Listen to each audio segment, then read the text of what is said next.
안녕하십니까. 현장중심 보상TV 박재병입니다.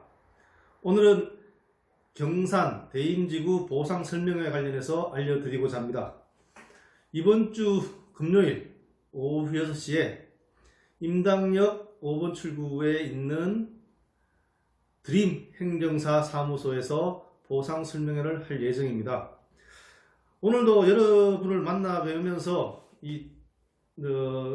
LH에서 제공한 보상 안내문을 가지고 설명을 많이 드렸는데, 사실 전문가들이 봐도 이거 내용을 봐서는 잘 모르죠. 그냥 돈을 받아가라는 취지로밖에는 안 들리는데, 어떠하든 그래서 전문가들이 있는 것 같아요.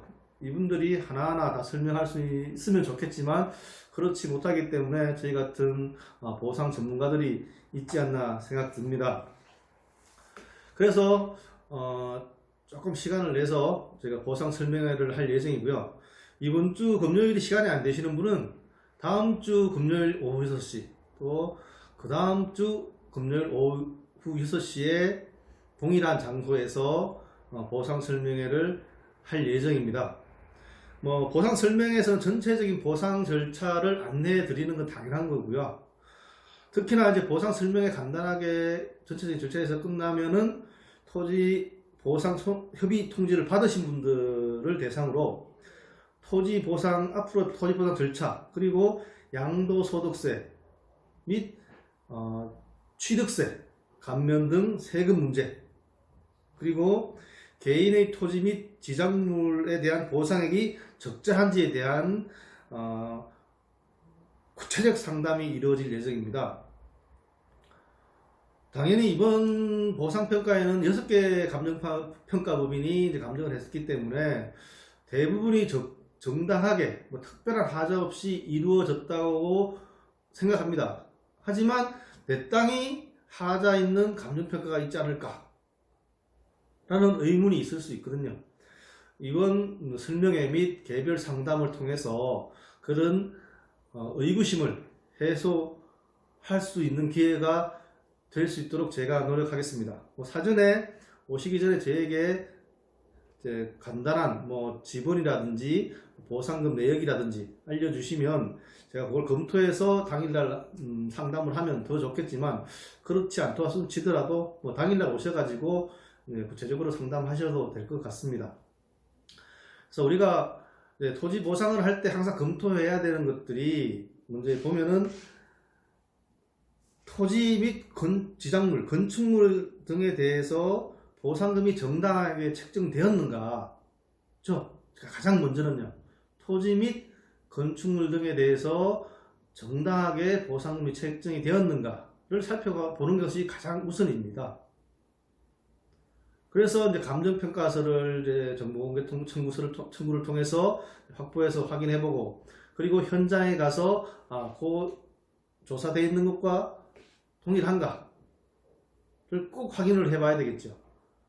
반드시 해봐야 됩니다.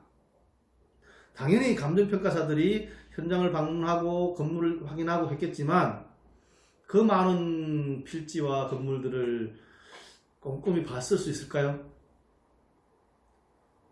본 데도 있고 안 본 데도 있겠죠. 그래서 제 걸 잘 봤으면 좋겠지만 안 그럴 수도 있습니다. 그래서 그런 것을 한 번쯤은 전문가들이 확인을 해보고, 제대로 안 됐다 그러면 업무를 맡겨서 보상금을 정당하게 책정할 수 있게 하는 절차를 밟아볼 수도 있습니다.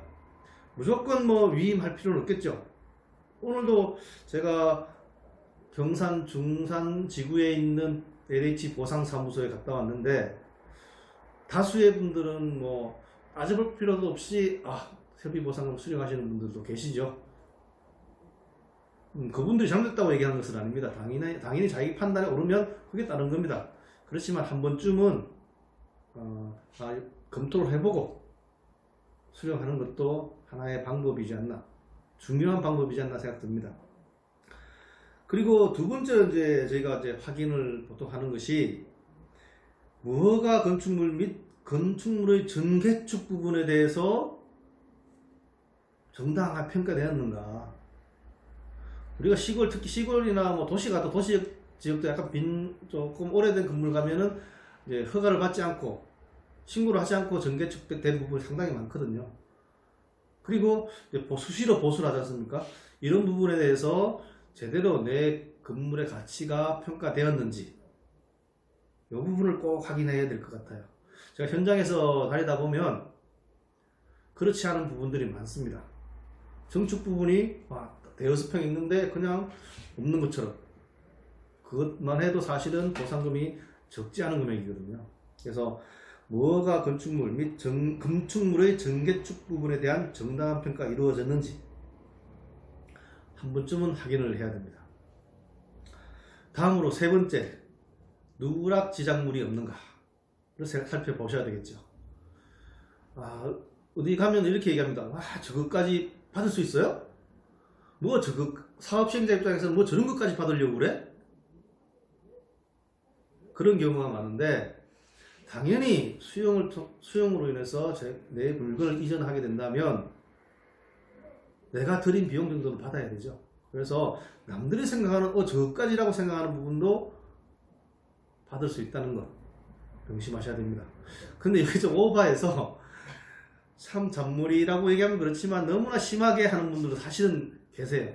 몇 번 이제 보상을 받아 보셨다는 분은 어디서 들은 풍어를 입고 또 뗐으면 해주는 그런 면이 있어서 그런지 몰라도 좀 터무니없이 이제 또 막 하는 분이 계시는데, 그렇게 하라는 말씀이 아닙니다. 내가 받을 수 있는 것에 대해서 정당하게 요구할 수 있어야 된다는 거죠. 그래서 누락된 지작물이 없는지 그걸 꼭 확인을 해봐야 될 것 같고요. 그리고 최근에 이제 제가 상담하고 업무를 수임하게 된 것이 있는데, 나무입니다. 나무, 수목. 수목은 다양하죠. 과수도 있고 사과 같은 과수가 있겠죠. 그리고 수익수라고 해서 수익을 내기 위해서 심는 묘목이 있는 것들도 있고, 집에 이제 관상수를 심어서 보기 좋게 하는 그런 관상수도 있습니다. 이게 다 하나하나의 특성이 있거든요. 과수는 가장 결실이 잘 되는 시기가 있거든요. 그때 몇 년생이다, 이게 상당히 중요한데, 그런 것들이 제대로 판단이 안 될 때가 있거든요. 그런 거. 관상수, 이거 잘못 옮기면 죽는데, 당연히 이제 감정평가사분들도 그 부분을 잘 알고 있지만 진짜 전문가는 아니거든요, 사실은요. 매일 나무, 관상수, 희귀한 나무 해보는 것도 아니고.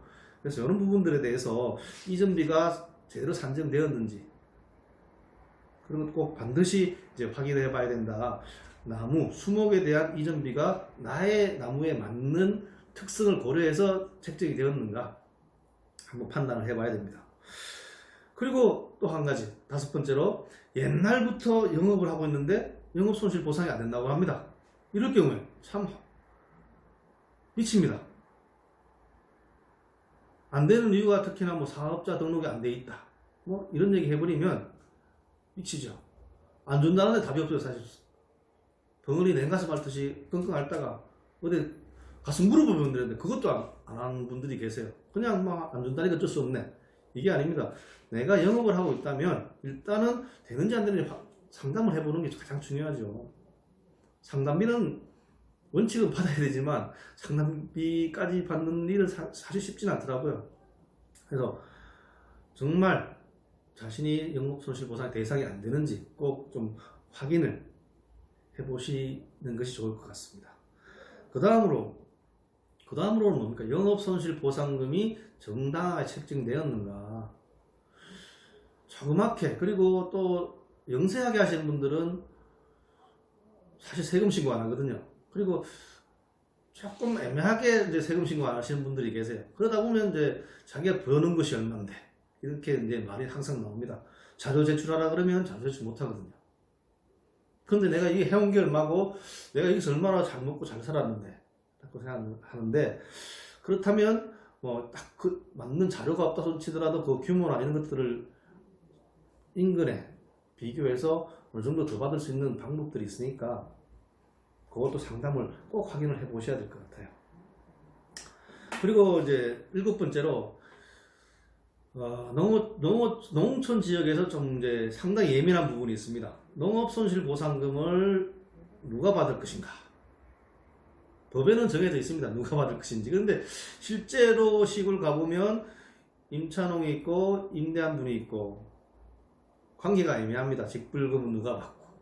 그래서 제가 조금 이제 시골에 가서 농사 짓는 분들이 많은데 가서 설명할 경우에는 농업손실보상금이 언급되면 이제 일단은 그거에 대해서 질문을 미룹니다. 답을. 그리고 개별적으로 만나서 상담을 해드립니다. 이걸 잘못하면 동네 싸움 되고 돈 적은 돈은 아니지만 그것 돈 진짜 큰 돈은 아니거든. 또 그러다가 그것 때문에 동네 분란이 일어납니다. 그래서 농업손실보상금은 누가 받을 것인가, 얼마나 받을 것인가, 그런 게 문제가 되는데 이런 것들을 꼭 좀 한번 체크해 보셔야 돼요. 그리고 이제 또 있죠. 우리가 뭐 1000평 되는 논을 한 200평, 100평 남겨놓고 쓸모없는 땅 만들어 놓고 보상 안 해준다. 이렇게 나옵니다. 그럼 어떻게 해야 돼요? 잘 따져봐야 됩니다. 제가 지난번 유튜브에서 한번 말씀을 드렸는데 이 땅을 무조건 좀 작다고 해서 무조건 사달라 그럴 것인가? 이게 잔여지 매수 청구거든요. 바로 사달라 그럴 것인가? 아니면 이걸 내가 활용 방법만 고민해 봐야 될 것인가? 잔여지 매수 청구의 청구 기간은 상당히 깁니다. 공사 완료되기 전까지만 하면 됩니다. 그렇기 때문에 여유를 주면 되는데 이상하게 지금 안 하면 못 받을 것 같아. 이렇게 해서 급하신 분들이 많은데 조금은 전문가, 특히 토지 전문가, 보상 전문가도 마찬가지지만 이 토지에 대한 어떻게 활용할 수 있는 그런 고민을 많이 하신 분들하고 상담을 해보면 답이 나옵니다. 제가 또 그에 대한 또 고민을 많이 하는데 뭐 저한테 물어보셔도 되고 주위에 계신 분들한테 그런 부분을 어떻게 할 것인가 한번 물어보시면 그래도 무조건 잔여지 매수, 짜투리 땅 버리지는 못하고 어떻게 할 것인가 될 때 한번 어떻게 고민을 해서 이제 상담을 받아보시길 바래요.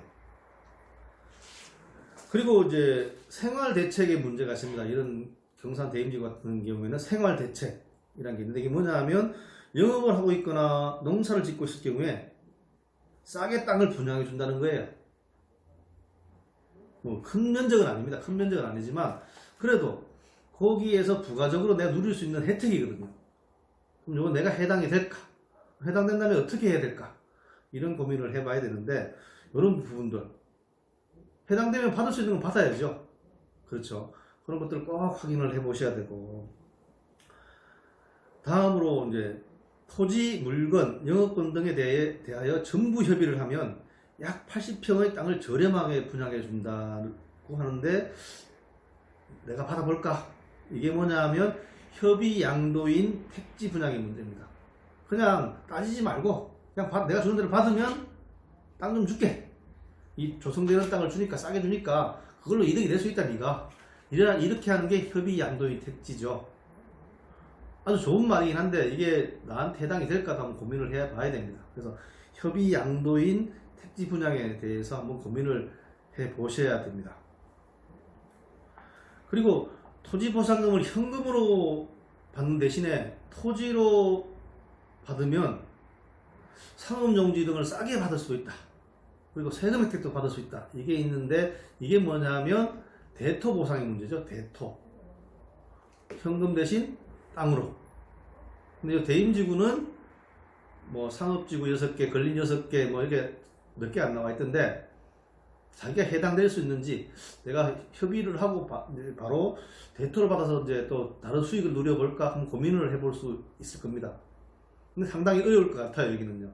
그 상업지구가 바로 큰 길에 쫙 나가지고 상당히 뭐 미음이 많이 붙을 거라고 예상돼서 보상금 액수가 큰 분들은 그걸 좀 노리지 않을까 이런 생각을 해서 보상금 상대적으로 적은 분들은 약간 어렵지 않을까 이런 생각을 하는데 그거는 구체적으로 한번 따져봐야 됩니다. 그래서 우리가 토지나 지작물에 대한 보상금은 당연히 정당하게 받아야 되고 최대한 많이 받아야 되겠죠. 그것도 가장 중요하지만 그보다 더 한 번쯤 생각해서 고려해야 될 사항이 뭐냐 하면 아까 말씀드린 잔여지 매수 청구나 생활 대책 문제 그리고 협의 양도인 택지 분양 문제 대토 보상의 문제 그리고 세금 문제 두루 한번 고민을 해보셔야 되거든요. 그래서 시간 내시면 뭐 이번 주 금요일 6시, 뭐 다음 주 금요일 6시, 그 다음 주까지 하니까요. 한번 오셔가지고 심도 있게 한번 얘기를 나눠보시는 게 좋을 것 같아요. 못 오시면 따로 전화 주시면 제가 친절하게 상담을 해드리겠습니다. 이 책을 봐서는 뭐가 뭔지 모릅니다. 저도 저 같은 사람이나 딱 보면 뭐 아이고야 뭐 딱 해놨네 해보지만 일반 분들은 사실 읽어봐서 알겠어요. 뭐 해준다는데. 그래서 부담 가지지 마시고 언제라도 전화 주시거나 찾아오시면은 설명드리도록 하겠습니다.